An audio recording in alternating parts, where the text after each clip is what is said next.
Hello, beautiful people, and welcome back to another episode of Two Girls, One Doc. One Doc. It's your girl, BD. It's Foreign's the fiance. And we are back. We're back. I've got hay fever, so I'm like sneezing. Oh, babes. I feel sniffly, yeah. Babes.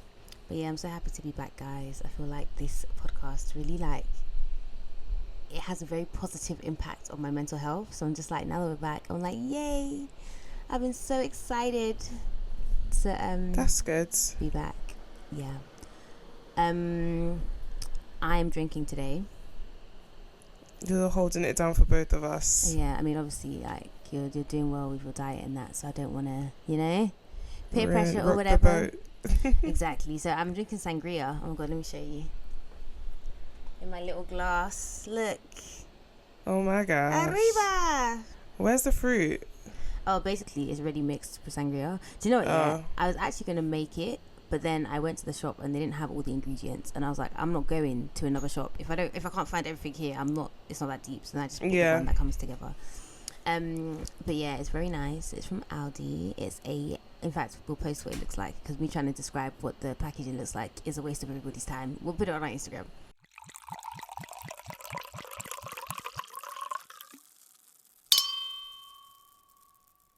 So today we are covering a BBC documentary. It is called Cold Case: The Tunbridge Wells Murders.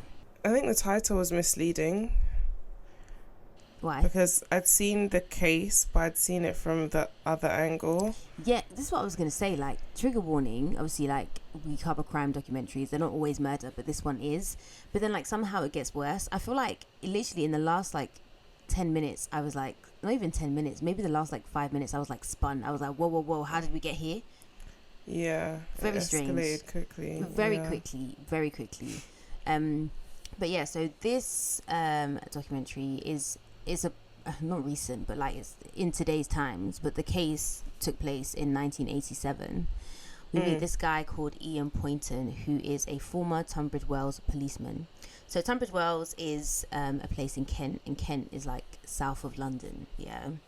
I feel like he's the only police person they could get to talk about this, because he wasn't actually directly involved in the cases. He was more just but he was chatting bear, so I guess he was the only one that was willing to talk. Yeah, maybe no one else wanted to talk about it. I don't blame them.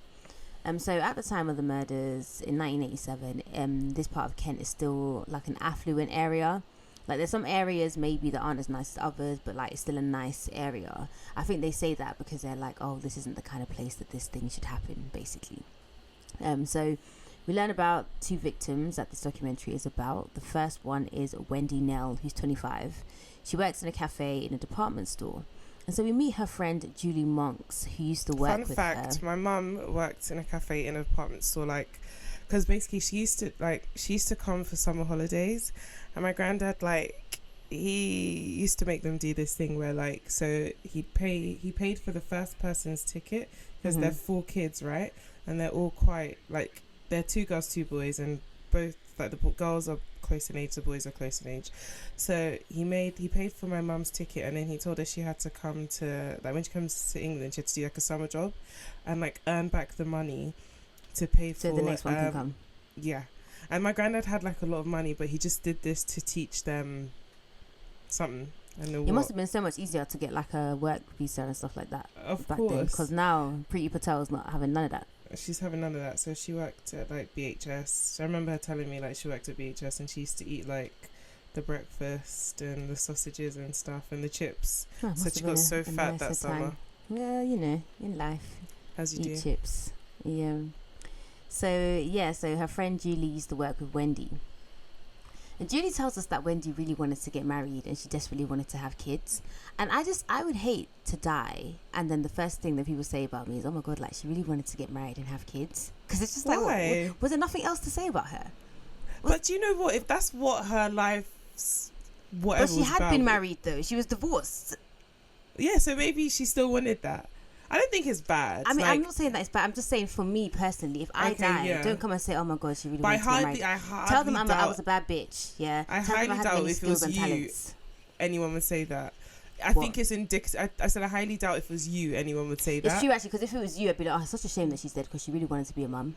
Exactly. So it's indicative of probably her personality. Like if someone said And that about who me she and was. I died, it would make sense because that's It would what. make sense, yeah. Yeah. So anyway, as I said, for me, I would not It's like the that. last thing I'd say about you. Thank you very much, appreciated. So yeah, she was married, but it ended in divorce. And instead of like running back home to mom and her dad, as everybody would expect in society, yeah, she was like, fuck it, I'm gonna do my own thing, I'm gonna get a job, I'm gonna work, I'm gonna live my life. And so she moves into her own flat. Just still the ghetto. It's all the ghetto, really, isn't it? Adulting is the ghetto. Like, I don't dream of work or labour, as the video says. Honestly. But yeah, so she, she's fine. Like, she's doing well. She's surviving a divorce kind of thing. So then it comes to the 23rd of June, 1987, and the police are called to her flat. So this officer finds Wendy laying on the bed, naked, with a duvet over her. There's lots of blood around her head and around the bed in general, right? So that's the case of Wendy Nell. Next is Caroline Pierce, who's 20, and she's the manager of a restaurant.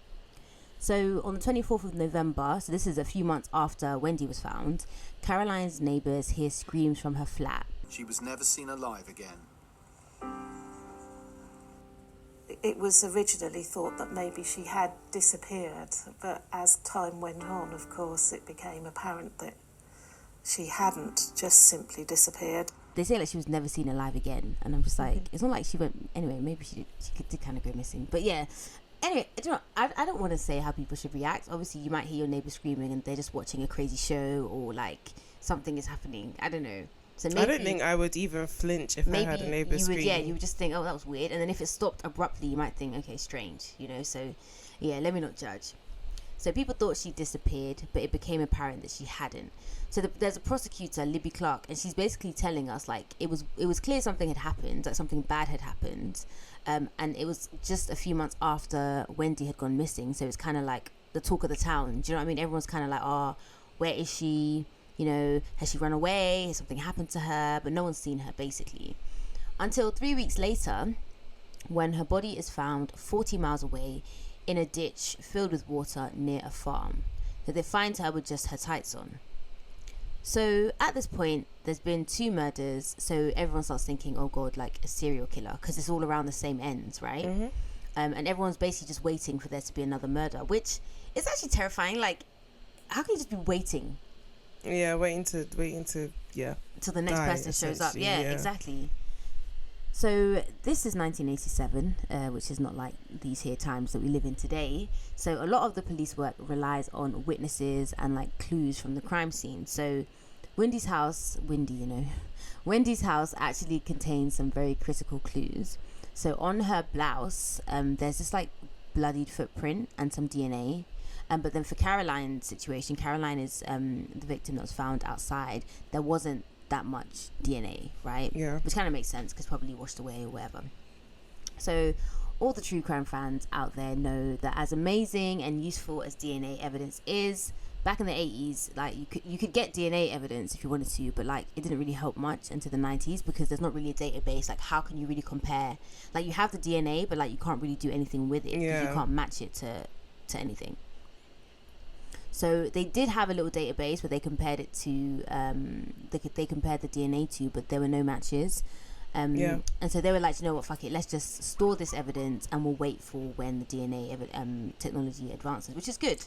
Do you ever wonder if your DNA is on like the database? I don't know how it would be, like on like a police database.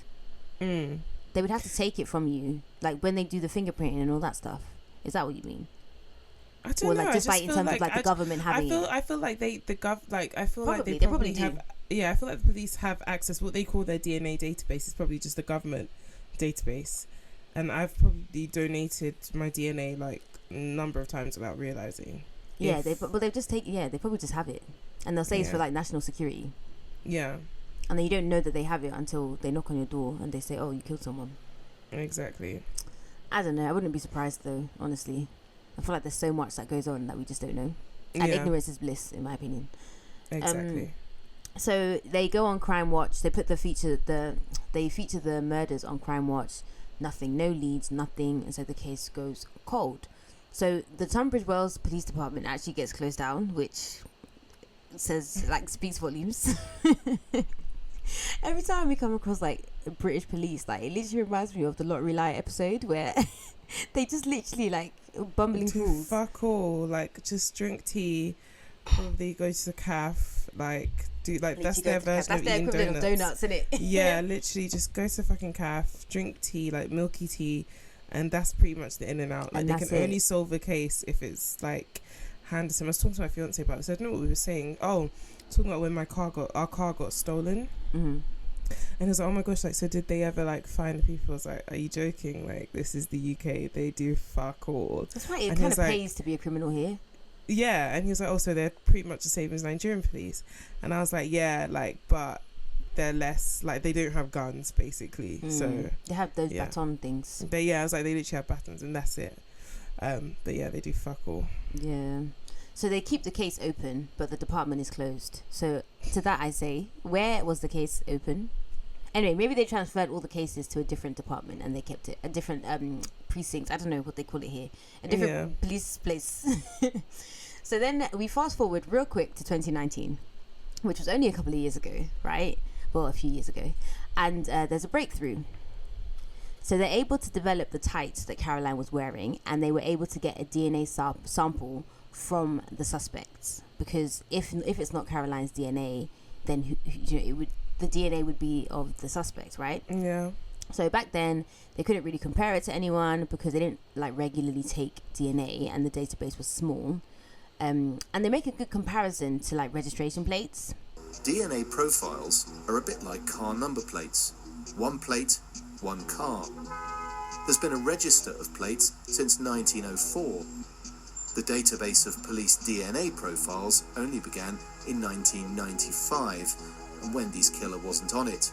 So when they compare the DNA found at Wendy's scene, the person wasn't on the database, so there wasn't a match. So they explain this whole like bunch of science and stuff, and they let us know that 90 people have given a DNA sample that has a similar profile to the killer. So if they're not the killer, they might be related to the killer. And to that I say, like, how many relatives does this guy have? And like, why are they all like criminals?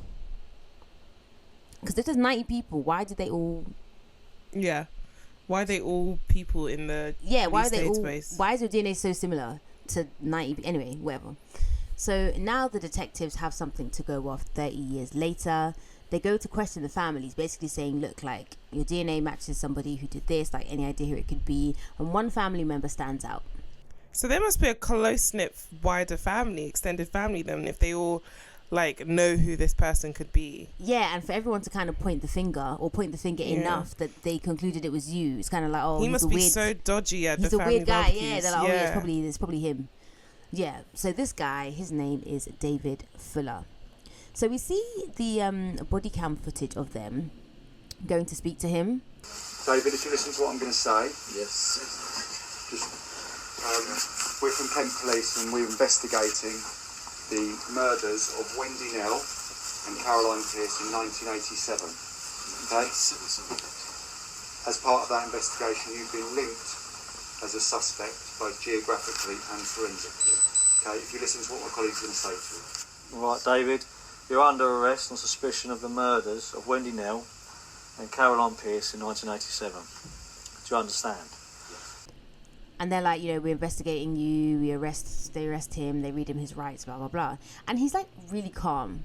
Like, just imagine, like, one day you're just living your life and then one random Wednesday, you're just making a cup of tea, you're about to put on curry, and then the police show up and now you're arrested.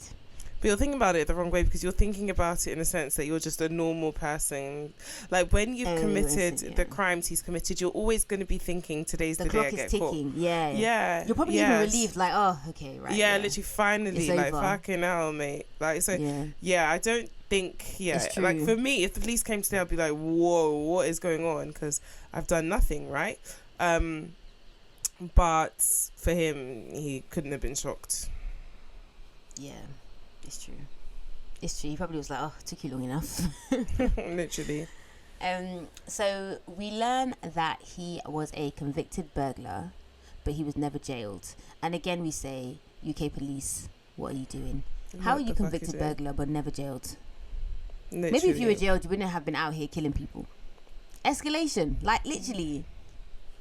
He probably still would have though. They would have let him out within like a couple of months. Yeah, but maybe it's true actually. Nobody really does time in the behaviour. UK. Yeah, it's true.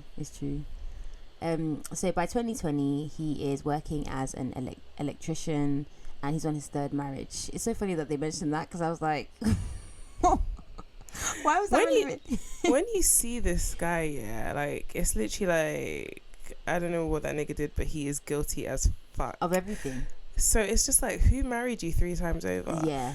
And honestly, like, it's just proof that there's hope for all of us. There's someone for everyone. There's someone for all. Like, don't ever doubt. Like, someone will love you. It's just a law of probability and finding that person. It's just what's the quality of that person? But either way, there'll be someone. If marriage is what you want, you actually can find someone. Of course. So we see the interrogation footage, and he denies knowing either of the women. He says he doesn't know Wendy, he doesn't know Caroline, and so I guess it seems like the right thing to do if you're guilty, because it's like, if I claim I don't know them, then how will I have met them? When would I have seen them to even kill them, kind of thing? Yeah. So that's like the way you do it, right? Like, I didn't even know them, how would I have killed them, kind of thing. But then he is like shooting himself in the foot, because okay, you didn't know them, so why is your DNA on them? Yeah. Because now, like, he must not have known, obviously, like, you know. It's like for Ren's, her DNA is probably at my house somewhere, because she's been here before. That's like me being like, oh, I don't know her, I've never met her before. Okay, so how did her DNA houseway? Yeah. So he denies both murders. Meanwhile, so while this interrogation is going on, the police are at his house searching. And when I say these men are working, they are searching. Yeah. Work.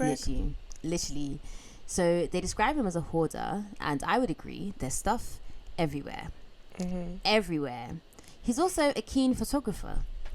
And so they find this photo of him lying in the garden on a blanket, which is kind of funny because he obviously didn't take that photo. So like, yeah, so who took it of him? But okay, yeah, exactly. One of the wives. Well, maybe, yeah, one of 3.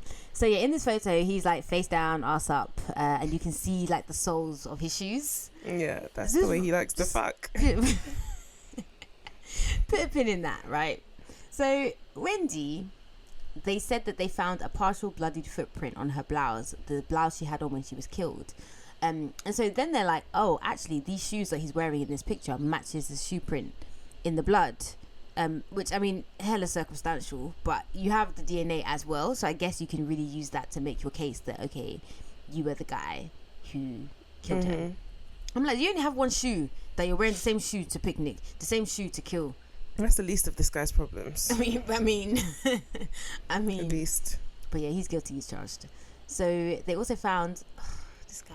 But it also just goes to show how, like, I don't know. I was watching this movie with Ben Affleck. I don't know if you've watched it. It's called Deep Water. Ben Affleck is Benifer, right? The Ben of Benifer. Okay. But he's sexy.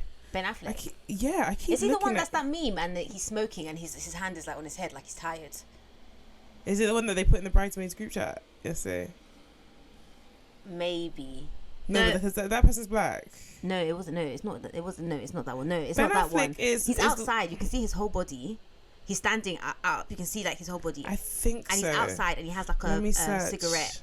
And it's like he just looks like exhausted. Like he's just like his head is like back. I think he's wearing like a jumper or something, like a blue jumper and jeans. I think so. 1 second, let me search.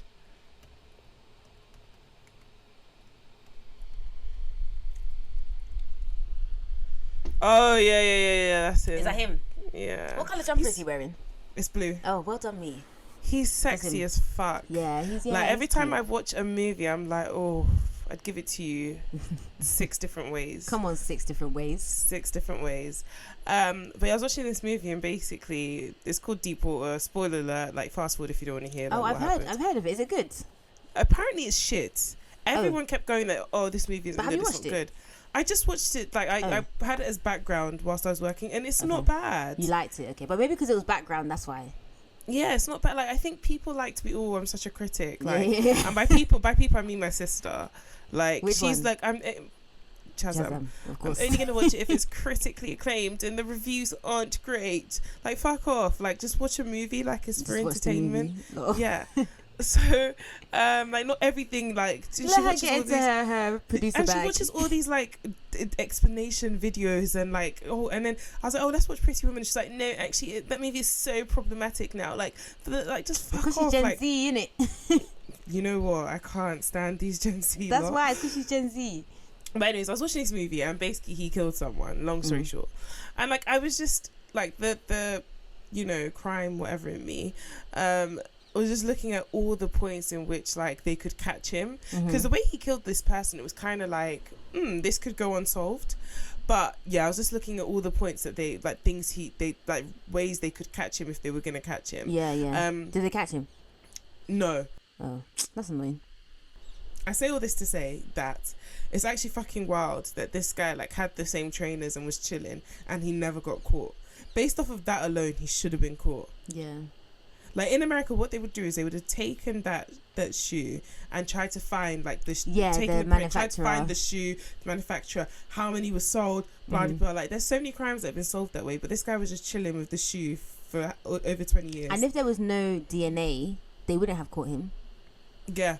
So again, I say all this to say, UK, like literally, it has to be handed on a plate to these police officers before they can do anything. Like, don't look to them to like do anything outside of the bare minimum. Yeah. So they get a DNA sample from David Fuller, like today, well not today, but that day, and then it's a complete match to the DNA at both scenes. So at this point, it's like, yeah, we've got him. You're guilty as fuck. Guilty as fuck. And then they find something else. And again, this is the second trigger warning, the reminder trigger warning, because this is just fucking... Because at this point, we're halfway through the documentary, and you're like, oh, then this is why I said What's the documentary title was misleading. Because the body cam footage of when they break into his house looks similar to what I saw on the news about him, but I didn't see anything about these murders. And then I was thinking to myself, is this the same thing? I'm not sure. Yeah. So you're halfway through the doc and you're like, what more could happen? Yeah, and what is left? Exactly. That's what it is. You're like, what is left? I mean, I don't know how I feel about that, because it was kind of like, I woke up, I was like, what again? Like, what happened? But it was almost like, oh, like I don't want to say an afterthought, but it was kind of like an afterthought just at the end, like, oh yeah, and by the way, he did this other thing, which is also... I don't want to compare crimes because they were both fucked, yeah. But like, is this anyway? Let's just get into it. You guys are thinking, what the fuck are you talking about? So, it turns out that in 1989, David Fuller worked at the Kent and Sussex Hospital as a maintenance man, and he had a particular interest in the mortuary, the morgue, where they keep the bodies, right? Mate, so in this current search that they're doing in relation to the murders of Wendy and Caroline, yeah, they find like hidden items. They find what they describe as hard drugs, and they find... They said hard drives. I thought they said hard drugs and a hard drive. Did they say drugs? Are you sure? Maybe I imagined that bit.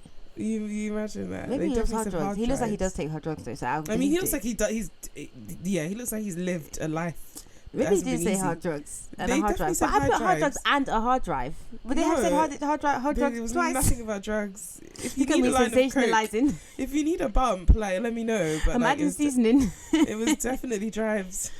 Okay, well I thought it was hard drugs as well. Okay, maybe I'm wrong. Don't add more crimes to like. Don't add. This is the kind of guy that came say to you, listen, there's a lot of things I can do, but I don't fucking do drugs. All right. It's like I don't do drugs.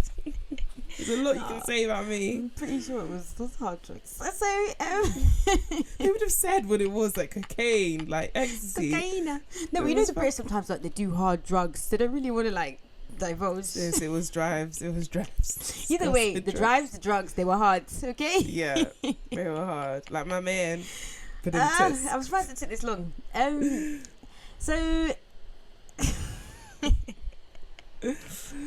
So we hear them saying, on opening the hard drives, I'm looking at a mortuary, and I'm looking at a man sexually abusing what are clearly dead people.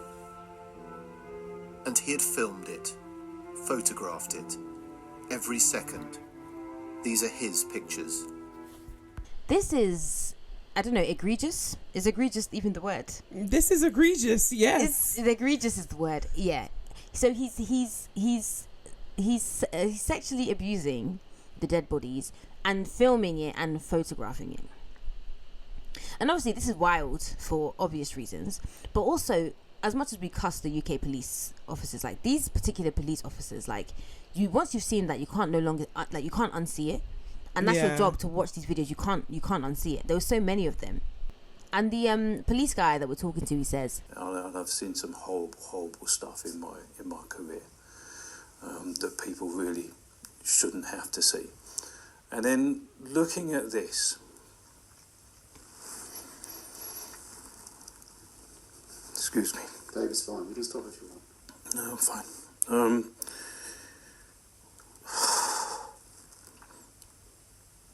It's just a reminder of just how horrible the world can be out there. and it's like he's kind of tearing up at this point, and the filmmaker's Yeah. like, you know, Dave, like, you can stop. And he's like, no, like, he has to say it. He felt really sad, he felt anger, so many emotions, and he can never unsee that. I mean, I just don't even know what to say. Like, it's a level of depravity that, like, It's crazy. yeah, Like, how did you even get That's what I'm saying. I don't know how you even descended into like that sort of madness? bullshit. Yeah, Because where do you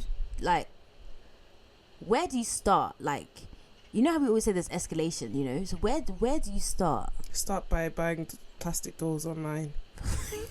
I'll tell you that for fucking free now. Okay, that's where you start. You need to look into all of those guys that do that shit.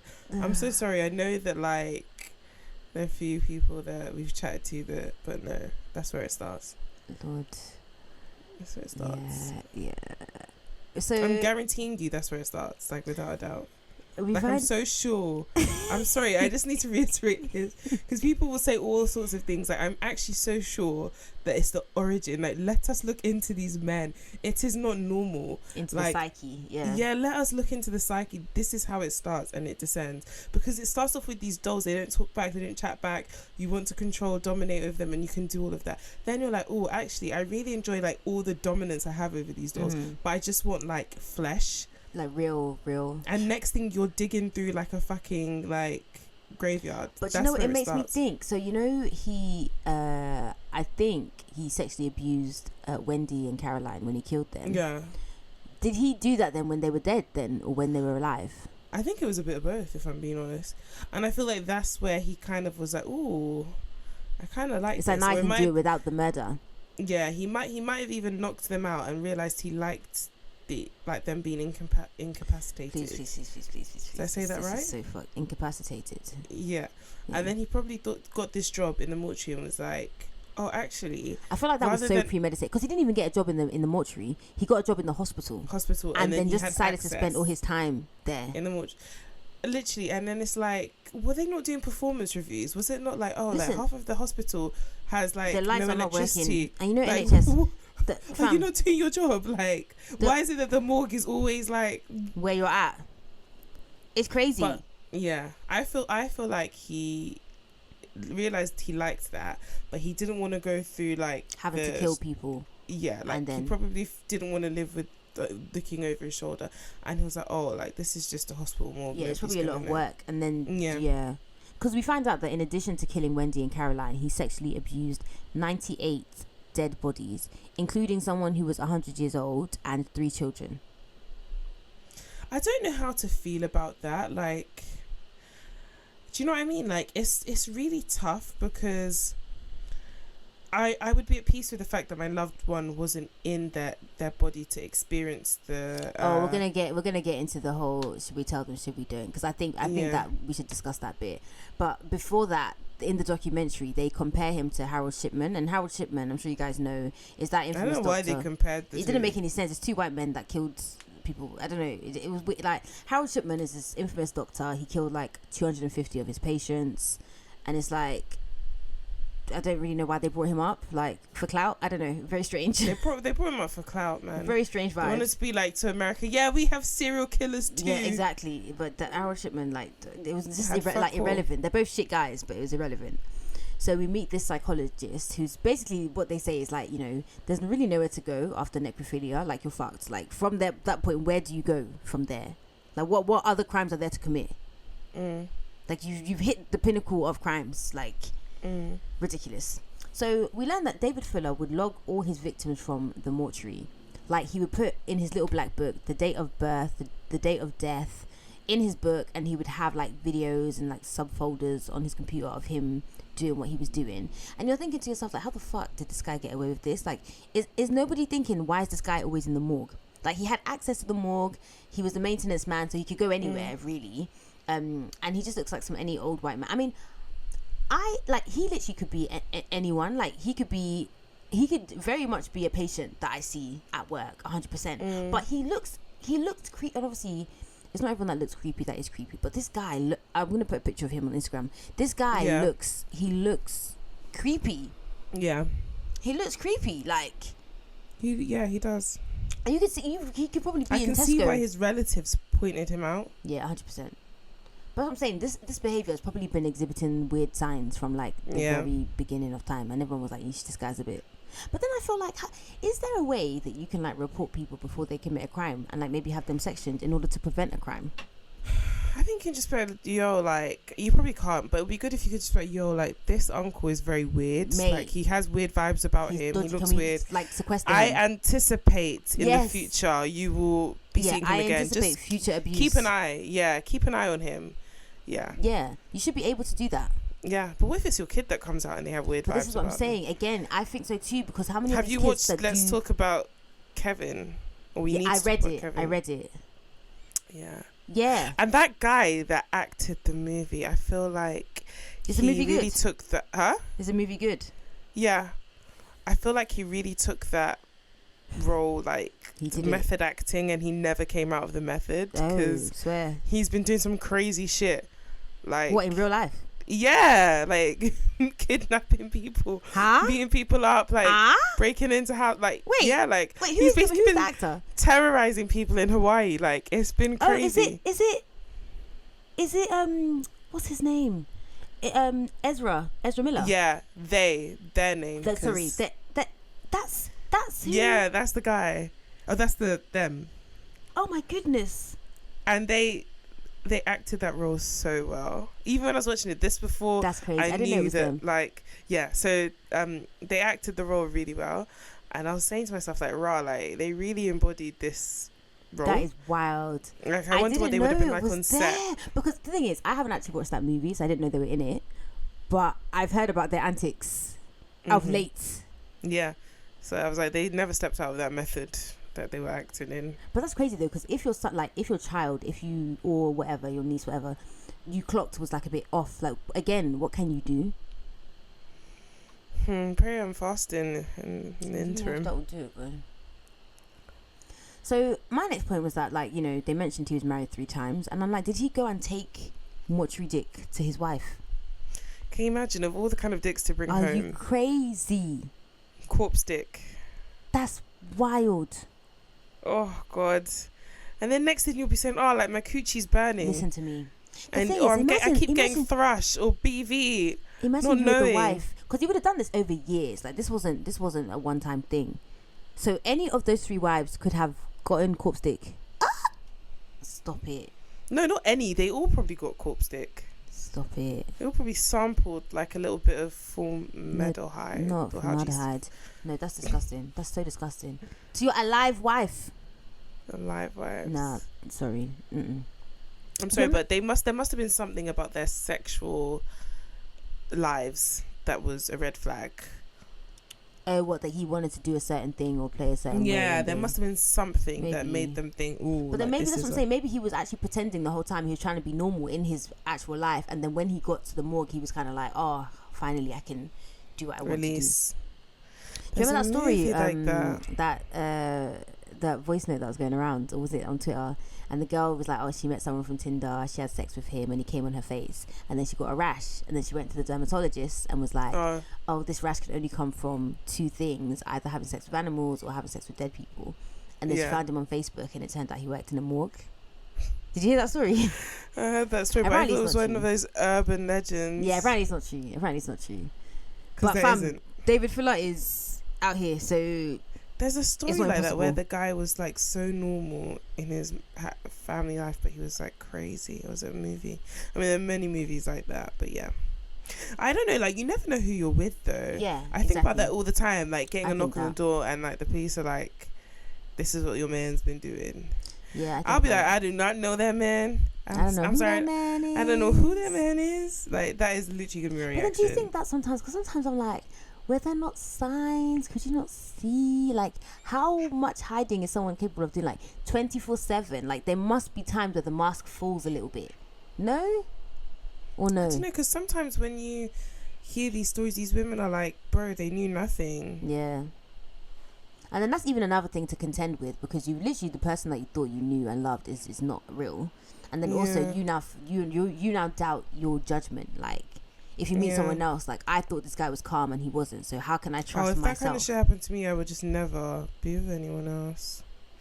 Yeah, I don't know. Yeah, I just never would, because I wouldn't be able to trust.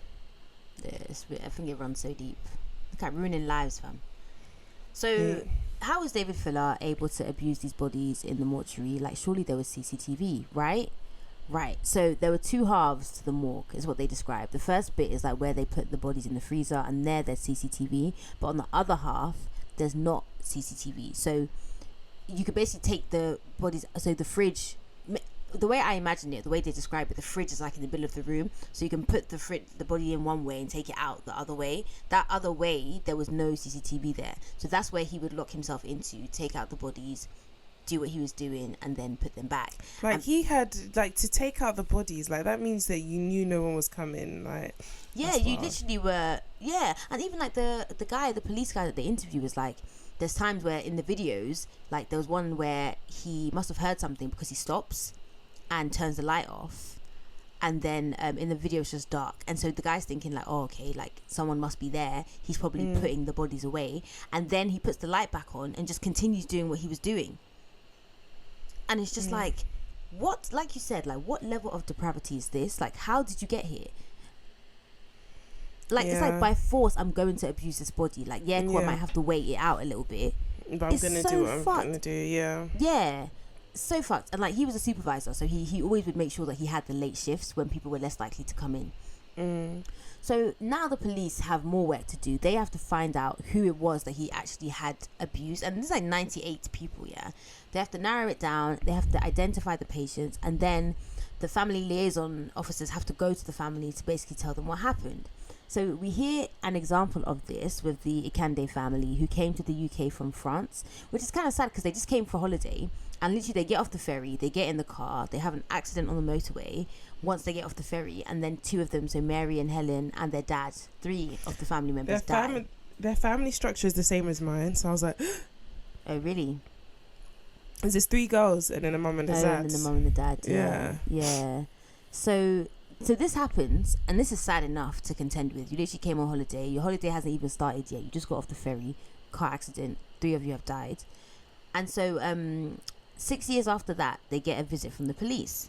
So we hear from Audrey, who is the surviving sister. And she's like, how can 2 young girls die in such a horrible way? And like, now, she can't even say it. She's like, and now, like, this is what's happened. This is what he's done to them. Like, it's such a violation. So Mary was 16 and Helen was 22. Like, both so young. And Audrey's like, how did no one suspect anything? Like, she literally was like, you're going in the morgue, then you're coming out, then you're going in, then you're coming out. Nearly 100 victims. You're not medical. You're not a medical examiner. You're not performing autopsies. And no one thought anything. Nothing. Like, how much maintenance did the morgue actually need? Max once a year. Like, it's crazy. Strange. So we get the statement from the NHS Trust of the hospital that David was doing all his nonsense is Maidstone and Tunbridge Wells, and one stiff rehearsed statement. No love, no light, no nothing. Good afternoon.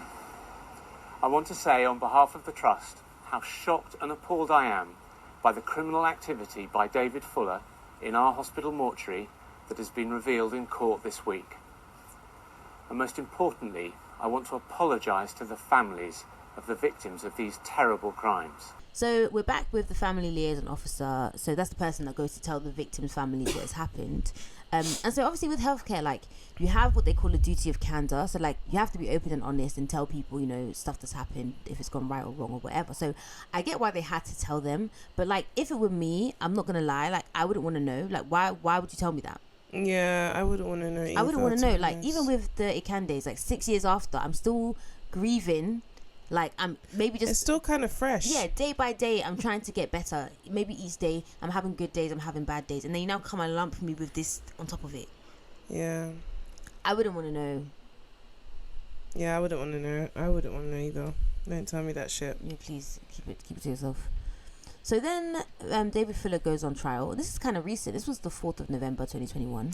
Sorry, one of the victims, they're not mentioned in here, but I found her story really sad. So she was like 22, I think, and she died like in this freak accident. Like, they were driving on a motorway, her car got on fire, the car got on fire, so she ran out, but then she like, there was like, what she thought was, you know, they're in between two sides, there's this little bit of like, so she thought it was like grass or a safe whatever, but it was actually just like a hole.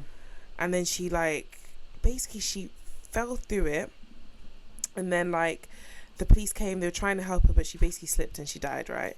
And like literally her last words were like, don't let me die, and she died. Like, and it was really sad because she like she interned in the company I work for now and everything. But anyway, she was her mum's only child, and like you could tell her mum is an older woman, like maybe 50, so she's not gonna have another kid. She had her late, yeah. And then basically the mum was just crying, and she was just saying that like obviously it was so like dealing with the loss of her daughter was like hell for her. How do you even... That so many times that she went to the morgue, she would wash her, she would just lay with her, stroke her hair, hold her, and that to think that like every time after she would do that and put her away, like this guy would come and violate her. Like, how the fuck do you do that? It was wild. It's so fucking sad. Like, literally, It's just sad. like, what There's the so many fuck different are you sides to this doing? coin, yeah. Like, what are you doing? Mate. Like, it's like you've affected so many lives in so many terrible ways. Like, there's not one positive way that you've affected anybody's life. Like, literally, how can your legacy just be like your whole shit? existence has just been to bring pain to everyone, like literally everyone. It's crazy. Nah, man, they should have killed him. They didn't even kill him. They should have killed. If this was America, they would have killed him. Well, if it was America, I was gonna say he should have been aborted out before he was even born. But I was gonna say in America that would not be an option. No, currently. impossible. You will have him. So he goes on trial November last year, and he tries to claim he wasn't of sound mind when committing the murders, but then he changes his plea to guilty, thank God. And so Wendy's mum, Pam Nell, she's still alive. Like, thankfully, she was like alive. I was gonna say she was alive enough. she was alive, so she was able to see justice for Wendy. So at least that is one positive here. Like, she lost her daughter, but she was able to see the guy who did it go to jail. Yeah.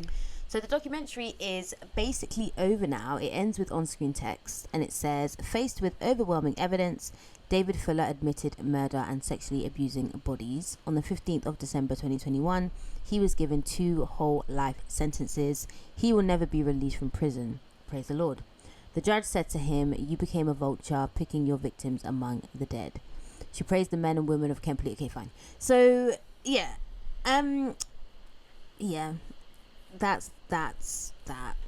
He's in prison forever. I have nothing. I have no words. There are no words. Yeah, Sorry. I literally, when we got to the end of this documentary, I was like, oh, why did we agree to do this one? I was like, there is. I was like, we need to do some fraud or something next, because I was like, this is so heavy. Like, it's way too much. So heavy. Like, how can one person cause so much pain? Yeah. But yeah, now it's time for the real crime, I think, was the beard. Our segment where we focus on something during the documentary that may not be criminal, but we definitely consider to be a crime. Have you got one? It's just how he was laying there in the sun, like with his shirt off and his pale body. Like, that was a crime to me. Nobody's trying to fucking see that. So why did you take that picture? Why did you? And it's just crazy. Like, taken? if you hadn't taken that picture, which you never should have anyways, because it was gross. Place. Yeah, you wouldn't have been caught. Yeah, mine is of the same vein. My crime is the hoarding. The apartment was fucking disgusting. Things everywhere. And again, if he wasn't taking pictures, recording these things, keeping all his trophies and shit, never would have known. No one would have known. Never would have been caught. So he literally is the architect of his own demise. Which is, I like that. God. Yeah, poetic justice. Yeah. I like thank it. Thank God, because now you are away, and I hope they're beating your ass in jail. Yeah, me too. I mean, they're probably not, because this is the UK, but yeah. I don't know. It's true. They're just on Instagram Live out there. Like, I just love, like, in America how when pedophiles go to like prison, you just know that, or like child killers. Yeah, you just know that they're gonna get like fucked. There's prison justice. Yeah, like, exactly. I just love it. I love it. It's like how that black guy killed Jeffrey Dahmer, and killed that guy on the same day he killed Jeffrey Dahmer, and he killed that guy who he killed his wife and pretended the black guy did it. Jeffrey Dahmer episode, at the end, he killed both of them. That's prison justice. I like that shit. I love it. Yeah, I love this game. Yeah, so what are we doing next? Did we decide? Is it the Jussie Smollett one we're doing next? I'm literally trying to log in now to see. Oh, it didn't work. I can't remember. Okay, so next we are doing... there's a documentary out about Jussie Smollett and his whole situation. So we can... So we're going to do that for ya. I'll put a trailer at the end. Until then, you can find us on social media. Oh, guys, we actually started our TikTok now. We actually have videos on TikTok. We do. We have quite a few on there. So you can find us on TikTok, follow us, like our stuff, do whatever they do on TikTok. And then obviously Instagram. So on TikTok, we're 2girls1doc podcast. On Instagram, Twitter, we're 2girls1doc. And on Facebook and YouTube. So follow us, share, do all the things. And and thank you to all the new listeners as well. Please do share our content, because the more you share and the more listeners we get, the closer we get to quitting our day jobs, doing this full time, and giving you even better content. I guess that's really just where we're trying to go with this, so might as well be candid. So thank you so much for everyone who's like commented on TikTok and stuff and sent us suggestions. It has been really nice to like interact with people. Sometimes you're just on a podcast chatting and it's like, hello, is anybody out there? Hello? Is anyone there? But guys, so happy that you're listening, and just happy, like literally I'm so happy that we're back. Like honestly, I feel like my heart is like in full bloom, if that's what flowers do. I mean, I'm happy, but guys, my life is like crazy right now. Like, it's gonna come to next year and I'm gonna be like, I can't believe I was doing all these things. That's how I feel right now, because next year I'm gonna have a lot less. And I'm like, how was I doing this time last year? What was I? Yeah, like, I am just tired. I'm running on E, and I will be till... E? As in ecstasy? I wish. That's them hard drugs. That would actually give me energy. I'm running on empty. But, yeah, guys, that's it. So, yeah. Alrighty then. So, until next week, I will play the trailer for the Jussie Smollett documentary. I don't even know what it's actually called, but... we'll find out next week. Bye.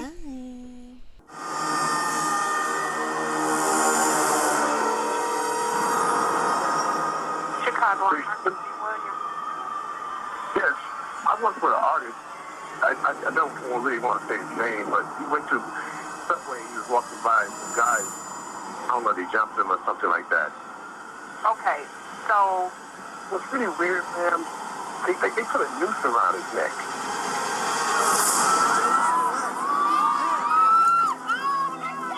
Jussie Smollett, star of one of America's biggest TV dramas. Singer, activist, and apparent victim of a violent and horrific hate crime. This was seen as a racist attack, a homophobic attack on a high-profile gay black man. This has really hit a nerve in the US and around the world. But amid the outrage and support from fellow celebrities, was the truth even more disturbing? Jussie Smollett took advantage of the pain and anger of racism to promote his career. This phony attack was choreographed by an actor. How did his story unravel? For the first time, his words and actions are subjected to minute scrutiny. The Watcher. I would not be my mother's son if I was capable of one drop of what I was accused of.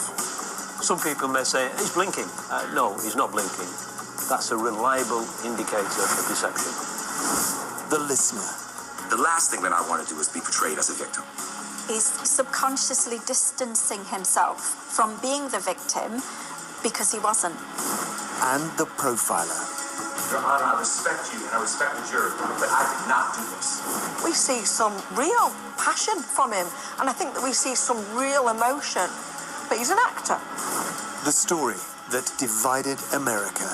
The message that sent to black gay people was that if he's not safe, then no one's probably going to be safe. The plot that nearly fooled the world. Police are hoping to talk with the two men seen here, shortly before the actor says he was beaten up early Tuesday morning. The Hollywood star, exposed as a hoaxer. He's set himself up, really. He's put himself on a pedestal. It's a long way to fall.